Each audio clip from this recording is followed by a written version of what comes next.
There's a stigma attached to the arts and being an artist, and to be honest, we do not think of money. If you're an authentic artist, you do not think of money. And actually, with us two, we're the type of artists that are dynamic. We do like to be around people, but there's a lot of artists that don't like to be around people in that same way. They don't like to network for self-promotion. They don't like to self-promote. All they want to do is produce art because it is a passion, and it's a passion connected to their purpose. Their purpose is just to produce art that is meant to shift people in one way or the other. So with that, we find that, and I'd say from a political standpoint, artists are not supported. Arts are not supported. Those that are normally used for a particular agenda, which is to promote particular brands, essentially. And when it comes to us as African people, and we're going to talk about this a lot, with artists have been used at great detriment to our people as a whole, or with no consideration to our people as a whole. So, for example, certain things that the rappers rap about our people, if they were talking about any other group of people, they would not be. In fact, there is no release. They can't talk about any other group of people the way they talk about their own in that fashion. And there is no equivalent. You don't have any other group of people who are talking about their own people in genocidal ways being pushed and pushed and pushed and pushed. There is nowhere in the mainstream that you find any other group of people who are talking about themselves in such detrimental fashion being pushed. It's not acceptable. But with us, it is.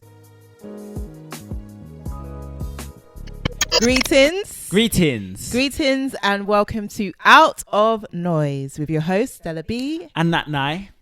So we are here to bring our peace to the mic. That's right. So every week we talk about trending subjects. So right. What's been happening in the week, Nye? Well, we've turned the page from 2022 to 2020 FREE.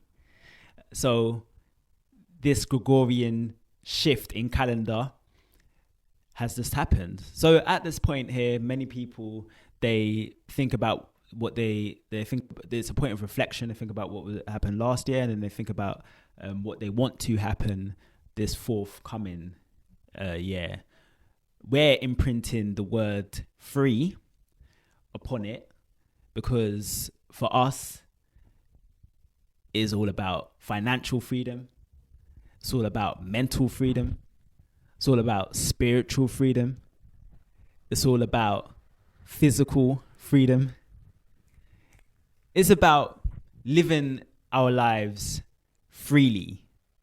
And in being free, connecting with our purpose and basically living joyfully and happy. I'm all about all those freedoms there. Like, I feel every single last one. I share. We are bringing into fruition those truths, and learning from 2022, learning from 2021, learning from 2020 and before. We've been on this path for a while now, Nat and I. We got together kind of rebels with a cause, because we have always been outside of the matrix, and it's tough, man. It's tough. It is really hard. You can feel it's like a lonely road because people judge you, like this is, or you feel like people judge you, like, and you do self-judge as well on top of it. But you kind of like, as an artist entrepreneur, which is what we are here today now as we stand, there are some down times as well as the up times, and as you're building, which is literally what we're doing as a couple, we're building, the downtimes can seem like very, very long, and people can look at you and just be like, well, why don't you just, get a job or work for earn a normal living and but we're shooting for the skies, man. We're shooting for the stars. We are going to make millions and millions and millions of pounds. If you're working for you're working for a 9 to 5 for a boss, if we do that route, it's going to distract from the time and energy that's going to take to do this route. So we just have to do our thing, and we just got to have each other's back. And I'm so glad that I have you with this journey. Me too. I'm very glad that I have my Stella B alongside me on this pathway, this journey. And basically, what we're here to do, we're in tune with our purpose, and this the path of freedom, the path of liberation, the path of no limits, as you're saying, does come with its struggles, but it's worth it. It's worth it. The journey is worth it. It's not even just the destination. There is no destination. You look at the greats amongst us, the people that we look up to. You look at their stories. It didn't come easy, and I don't think this life is meant to be easy, to be honest. Whatever path you choose to walk will come with its challenges. We even look at people who are quote unquote rich, and they have their challenges. There's no one in this world who hasn't got challenges. It's just about having the fortitude to battle through those challenges to become victorious, and basically flipping those L's into lessons. Then you're always winning, essentially. So that's the vibe. And Stella mentioned artist entrepreneur, and as artist entrepreneurs, we're embracing the entrepreneur side of it. Pan-African artists in general, Pan-Africans and artists, both groups, and you merge the two groups together, that's us, generally are not associated with wealth. And we're flipping that on the script.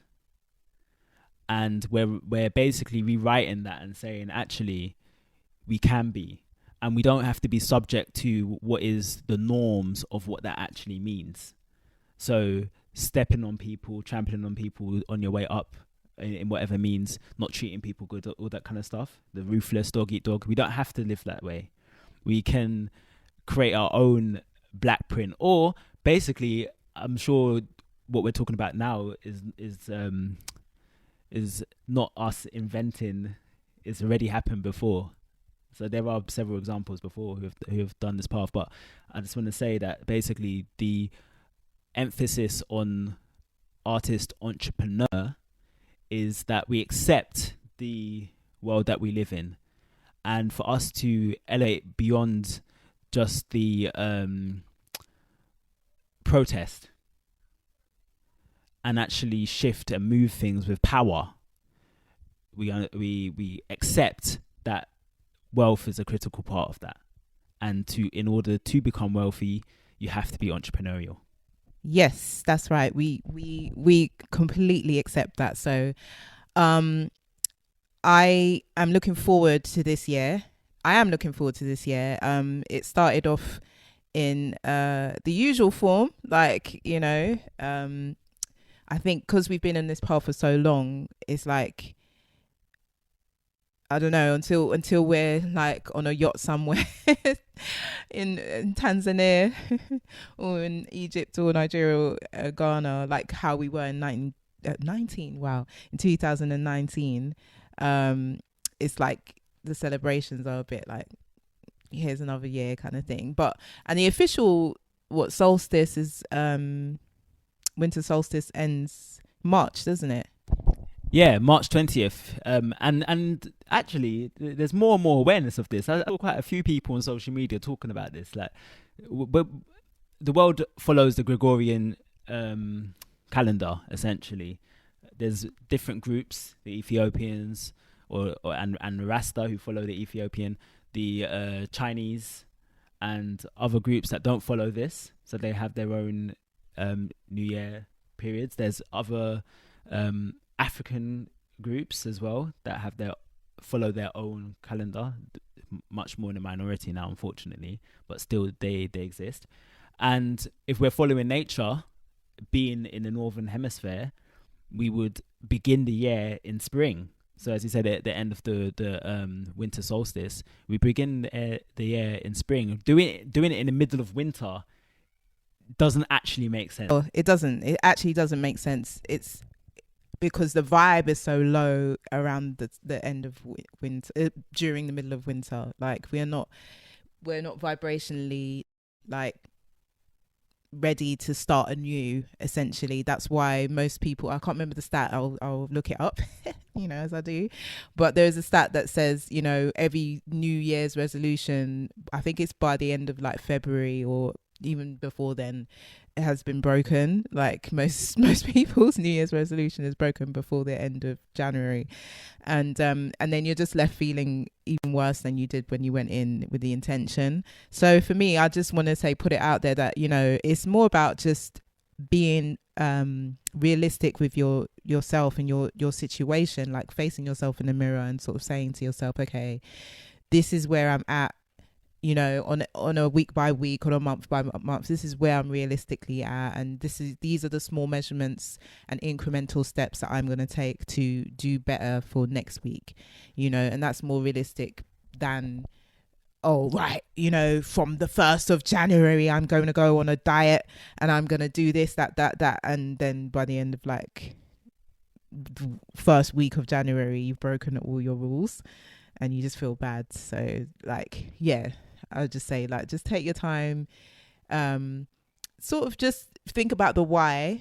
Why is it that you want to change things for the better?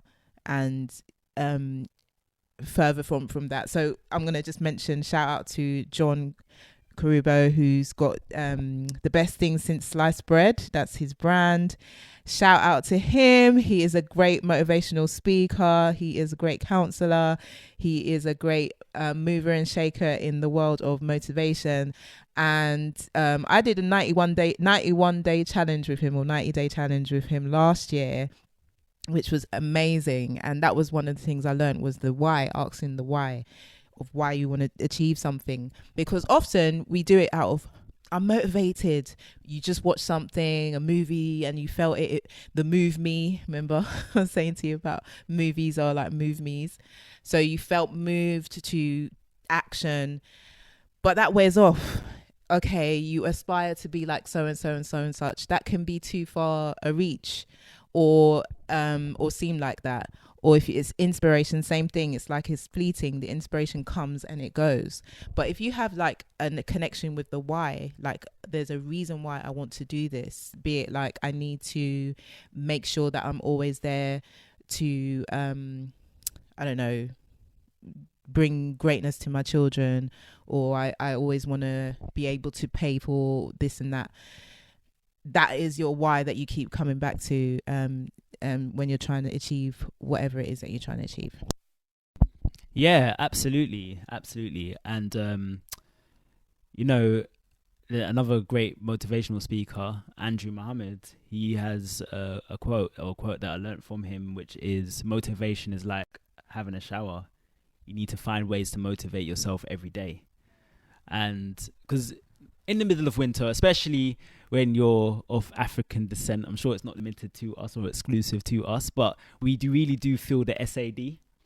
And because that's essentially because our DNA is accustomed to rainy and dry season.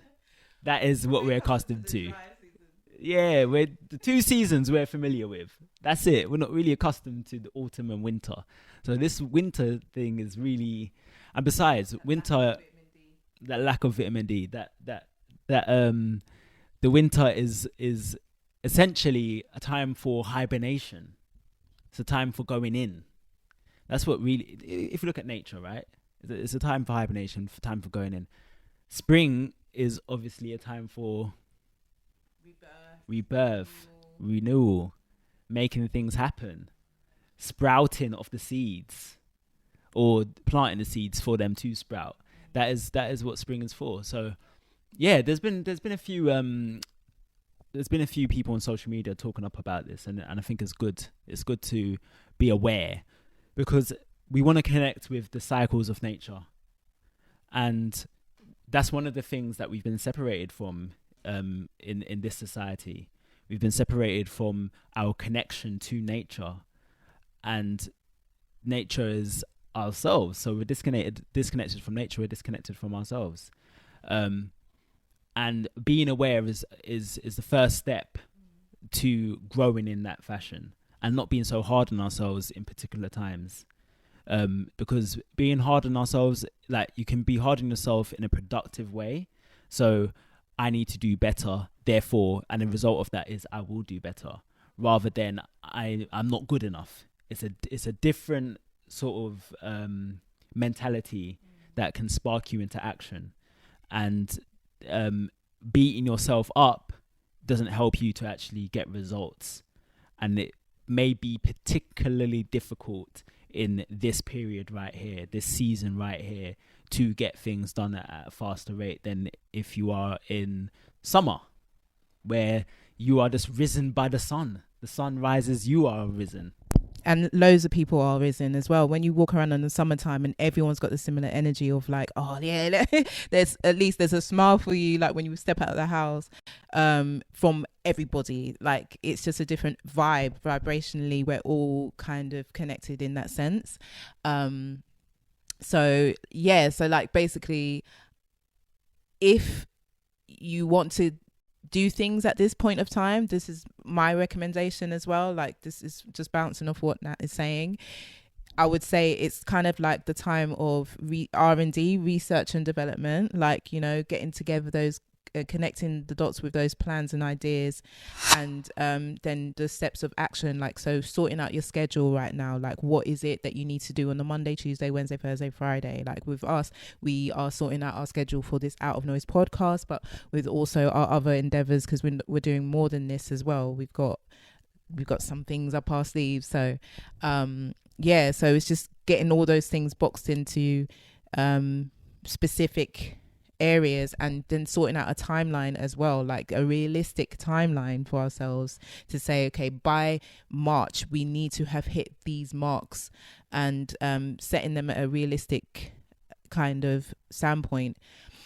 And having things written down really helps to connect it from taking it out of here and just putting it on a piece of paper in front of you, or in your phone scheduler, whatever you've got for that, so that it's just not just floating around in the mind space of like, yeah, this is my intention. Yes, it's your intention, but is it going to actually get done if you haven't put a day, a time on it, and a frame, giving yourself a window of, especially if you have a mindset like ours, which is very much an artist's brain. So the focus can be the struggle, and so you need to kind of hone in on that timeline and give yourself some give space with around the timeline, but just make sure that there is a goal to reach, a destination to reach at a certain point. Absolutely, it's a good point. And even just ticking off boxes every single day, because essentially it's consistency. And if you keep at it, you keep at one particular endeavor, if you keep at it every day, then of course you're going to grow and master it, essentially. So it is literally about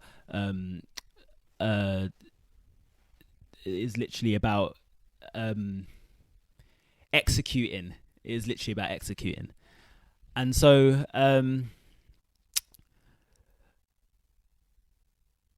one of the major things for us this year is One of the major things for us this year is artist entrepreneurship. We are embracing the name artist entrepreneur. It's when you are an artist or a Pan-African, normally those two groups are not associated with wealth. They're not associated with generating capital or being financially free. And when we're going by the I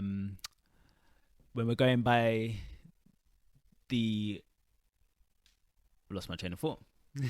Artist entrepreneurship, when you're going by, it's not, artists are not generally associated with being entrepreneurs. Artists, normal standards of people who you can't be heard. No, I'm telling you where you're at. Okay. I know. Okay, let me jump in then. So what you were saying, you were saying about the artist entrepreneurs, are not, there's not even a thing really, artists being entrepreneurs. Artists are not associated with making money. They're associated with the opposite, in fact, which is, I wrote something about this in LinkedIn like recently, because I woke up inspired and I was like, I've had enough of this like disrespect. It's so inaccurate because and the reasons that you're about to give. But yeah, artists and entrepreneurship doesn't normally roll off the tongue. Like, people don't associate that. Can I tell my quick kind of anecdote? Yeah, so we were at one of the many meetups that we go to as artists, entrepreneurs, because it's a lot of it, being an entrepreneur is about being a people person.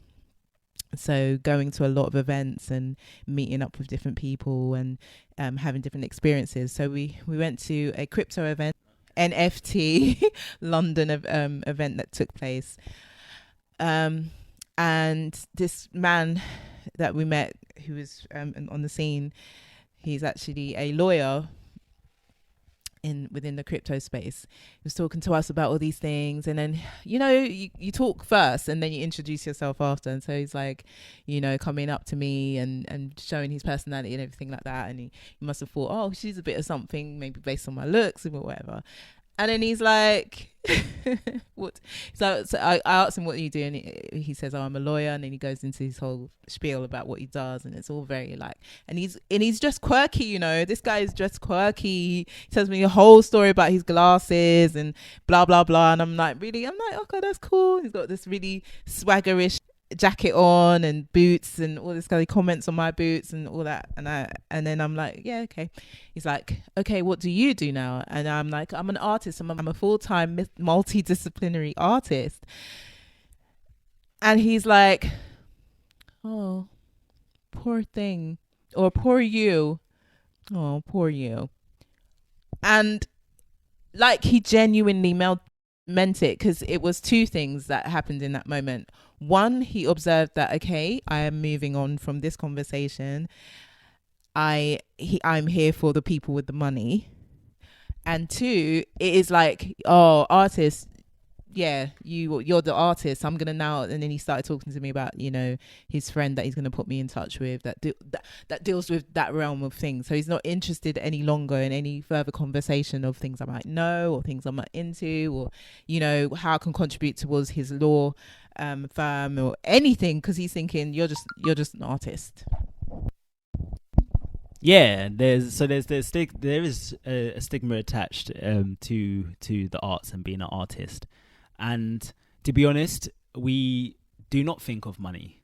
If you're an authentic artist, you do not think of money. And actually, with us two, we're the type of artists that are dynamic. We do like to be around people, but there's a lot of artists that don't like to be around people in that same way. They don't like to network for self-promotion. They don't like to self-promote. All they want to do is produce art because it is a passion. And it's a passion connected to their purpose. Their purpose is just to produce art that is meant to shift people in one way or the other. So with that, we find that, and I'd say from a political standpoint, artists are not supported. Arts are not supported. Those that are normally used for a particular agenda, which is to promote particular brands, essentially. And when it comes to us as African people, and we're going to talk about this a lot, with artists have been used at great detriment to our people as a whole, or with no consideration to our people as a whole. So, for example, certain things that the rappers rap about our people, if they were talking about any other group of people, they would not be. In fact, there is no release. They can't talk about any other group of people the way they talk about their own in that fashion. And there is no equivalent. You don't have any other group of people who are talking about their own people in genocidal ways being pushed and pushed and pushed and pushed. There is nowhere in the mainstream that you find any other group of people who are talking about themselves in such detrimental fashion being pushed. It's not acceptable. But with us, it is. So when it comes to artists, if you're not commercial, then you are underappreciated in this society. You are expected to be doing that as a hobby. So there is a stigma attached to it. And similarly, there's a stigma attached to Pan-Africanism. Pan-Africans are not really viewed in I wouldn't say in a good is not the right word to use, because when it comes to morals and such, Pan-Africans are viewed positive, yes, not in a positive way. So when it comes to morals, people do expect a high moral standing from those who walk as Pan-Africans or Black conscious. They're held to higher moral standards than any other group of people within the African group. But when it comes to everything else, not viewed in a positive way, and definitely not associated with wealth. No. And to be honest, there is elements of truth to both of the stigmas attached, because we're not money driven. We're not, and by money driven, I mean that there are certain, or basically most people in society, they're doing their jobs primarily to make money. They're not doing it because they actually love what they're doing. So when it comes to making money, people go down certain paths to make money, and those are not the top of the options to do that. What we're flipping the script on is that, yes, you can be an artist entrepreneur. And so we're focusing on the entrepreneurship of our creative endeavors. This 2020 FREE, we're focusing on that. So how do we value ourselves? How do we make sure that our services and the products that we produce are valued in financial terms? So it's not just hand claps and wow, you're amazing and all that kind of stuff. It's this is my value, and this is what is going to be paid for that value.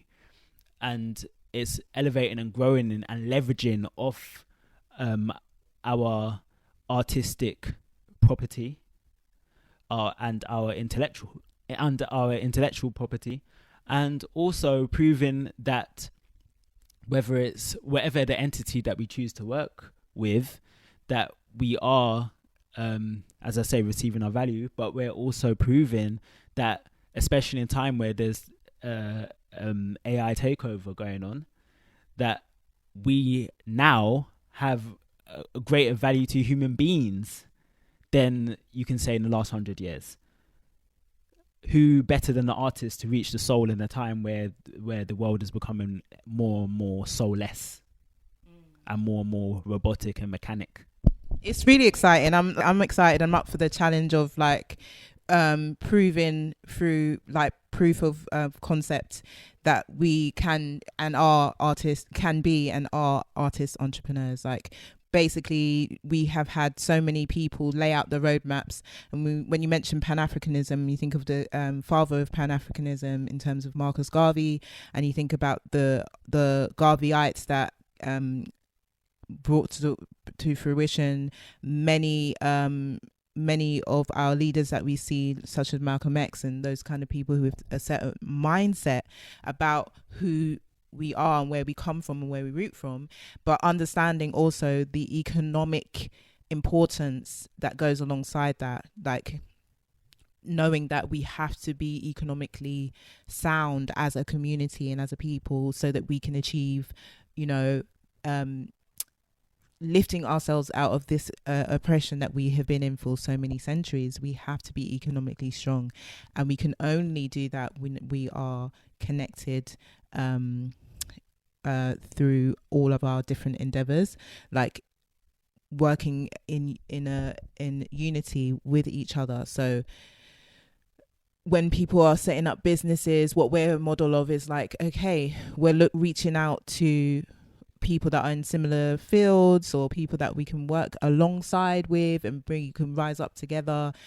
And then even if we're working to a certain point and we have to do it by ourselves because everyone's working on their own thing, but at a point where you can afford to bring people in, you bring your work, looking by your brother and your sister and seeing that, okay, can you be suitable for this next particular mission that we've got for what we're doing. So we're going to be examples of the Garvey movement. We're going to be examples of the Black print. We're going to be examples of, you know, like there's loads, but we're going to look into them specifically, and that we're going to be proof of concept, and we're going to come up with our own sort of step-by-step guide, if you like, for other entrepreneurs and artists, entrepreneurs who want to look to us and see the model that we took and created out of this mission that we're on. Yeah, absolutely. Forging our own path, essentially, and basically bringing the lessons of the past into the present and the future. That is basically our mission. Because, yeah, we are in a different time now. We are literally in the midst of a digital revolution, and we have to navigate our way in this current environment. We can't think of how things were 100 years ago or 50 years ago or 30 years ago. We have to think about how things are going to be now and the next 10 years, 20 years, 30 years, and how we're setting up the future generations to exist in that world. Do you know what I'm saying? So our mission this year is to really kick off and kick start and be examples of what it means to be an artist entrepreneur, essentially. And so we have Out of Noise, we have crypto bars, because crypto is a part of this transitioning world, with the incoming CBDCs, with the rise of Bitcoin, the rise of other altcoins, the rise of utilizing tech that can benefit us. Is happening. It's literally happening. So we've delved deep into that world, and we've got a project called Crypto Bars that's going to be more upon that. And the other focus is, you want to say it? Black owned, success shared, boss, and Black Alice in Cryptoland, and Voyage to Motherland, and Poetic Temple, and like basically all our projects that comes out. Like, but this year we're basically being a proof of model for Black owned, success shared. Boss. Okay, so so that's really good. I think it's really important to bring something positive to people through what we're doing and be living examples of that. So there will be a podcast where we share the information, particularly pertaining to the UK, because you got your Earn Your Leisure brothers, and they are hitting information sometimes a little bit about the UK, but we will be focused about the UK, and we'll be looking to Africa. The thing I wanted to mention was a great example of an entrepreneur who, he's not an artist entrepreneur, but he is an entrepreneur who has set up a beautiful resort called the Bridgefront View Resort. I think I've said it right. I hope so. And I couldn't believe what I was watching on the Denta show on her channel on YouTube. It is stunning, isn't it? It is like, wow, this is where we need to be. Oh, that's marriage dreams. That's why I want to get married. It is so beautiful. Oh, and that's the dream. And he just had the right mindset. So the Pan-African thought was there. You know, he's like, I have to employ my own Ghanaian men. I have to employ my own people from the locals. They are coming to work. And he's born, like, I think he was born in Ghana. I can't remember. But he's raised in America anyway. He's been American lawyering in America for all this time. And then decided, no. Oh, it's flicked off. He decided that, okay, I'm time to go home to my roots and do, and it took 3 years to build this. 2 years from beginning of concept, though 3. So it's complete, and it's just absolutely stunning. Sorry, there are more works to do, but you know, you can go there and do your events, or like go there and visit. So it gave lots of inspiration, because we're focused, we're ready for 2023, and we benefit from having the support of our followers, our subscribers, our watchers, our listeners, those on the sidelines, like, we need you to be noisy. You need to come forward and be like, yes, we are repping for Out of Noise podcast. We're repping for Stella B and Nat Nye, because you are part of our growth, actually. So we need you and we appreciate, and we cannot underestimate how valuable you are to us, those who are rooting for us and mean it from the bottom of your hearts. Like, just thank you so much. Show us a like, keep showing us likes. The likes are like, we need you to demonstrate and engage with our videos that are out there that we're putting out every single week for your behinds. So yeah, please, like, support what we're doing and show us a like and subscribe and share our videos. And if you want to buy us a coffee, do so in the link in the description below. Very much appreciated. Very much so. So thank you so much for tuning in this week to Out of Noise podcast with Stella B and Nat Nye. We'll see you next time. Peace. Real one straight from the heart. Another one, DJ Brown K, Mr. Spaceman. Cornell.